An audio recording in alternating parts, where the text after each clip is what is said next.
அவர் நல்லொழுக்கம் உள்ளவர். உயர் நீதிமன்ற நீதிபதியாக இருந்தார். ஒருமுறை அவர் பிரான்ஸ் நாட்டிற்கு சென்றிருந்தார். அங்கே விருந்து ஒன்றில் கலந்து கொண்டார். பெண்மணி ஒருத்தி எல்லோருக்கும் மது கொண்டு வந்து வைத்தாள். இவரிடமும் வந்து கொடுத்தாள். நன்றி, நான் குடிப்பதில்லை, எனக்கு வேண்டாம் என்றார் அவர். அந்த பெண் அவரை விடுவதாக இல்லை. சிறிது குடியுங்கள் என்றாள். அவர் மறுபடியும் வேண்டாம் என்று சொன்னார். ஒரேடியாக மறுக்காதீர்கள், எதிலும் தீவிரமாக இருக்க வேண்டாம், சிறிதளவு குடிப்பதால் எந்த கெடுதலும் வராது, கொஞ்சம் குடியுங்கள் என்று வற்புறுத்தினாள் அவள். அதற்கு அவர் அவளிடம், அம்மணி, சிலவற்றில் தீவிரமாகத்தான் இருக்க வேண்டும், விட்டுக் கொடுத்தல் என்பதே கிடையாது. ஒரு பெண்ணை கற்புடையவள் என்று சொல்லலாம், கற்பு இழந்தவள் என்று சொல்லலாம், கொஞ்சம் கற்புடையவள் என்று சொல்ல முடியுமா என்று கேட்டார். இதை கேட்டு திகைத்த அவள் மன்னியுங்கள் என்று சொல்லிவிட்டு அந்த இடத்தை விட்டு அகன்றாள். பாவம் நிறைந்த உலகத்திலே நாம் வாழ்ந்து கொண்டிருக்கிறோம். தினமும் ஒவ்வொரு இடத்திலும் எல்லா வயதினரும் சோதனைகளை சந்திக்க வேண்டியதிருக்கிறது.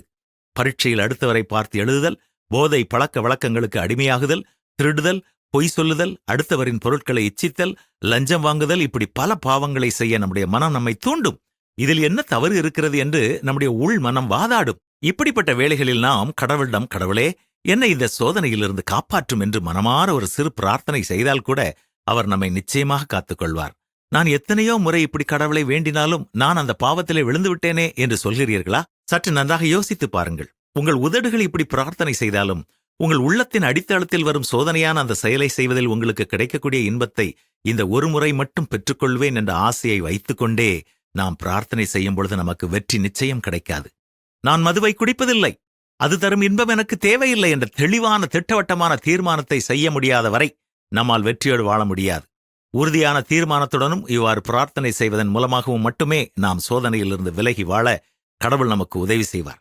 தன்னை நிற்கிறவன் என்று எண்ணுகிறவன் விழாதபடிக்கு எச்சரிக்கையா இருக்க கடவன். மனுஷருக்கு நேரிடுகிற சோதனையே அல்லாமல் வேறே சோதனை உங்களுக்கு நேரிடவில்லை. தேவன் உண்மையுள்ளவராய் இருக்கிறார். உங்கள் திராணிக்கு மேலாக நீங்கள் சோதிக்கப்படுவதற்கு அவர் இடங்கொடாமல் சோதனையை தாங்கத்தக்கதாக சோதனையோடு கூட அதற்கு தப்பிக்கொள்ளும்படியான போக்கையும் உண்டாக்குவார் என்றுதானே வேதமும் கூறுகிறது. என்ன, கடைபிடிப்போமா?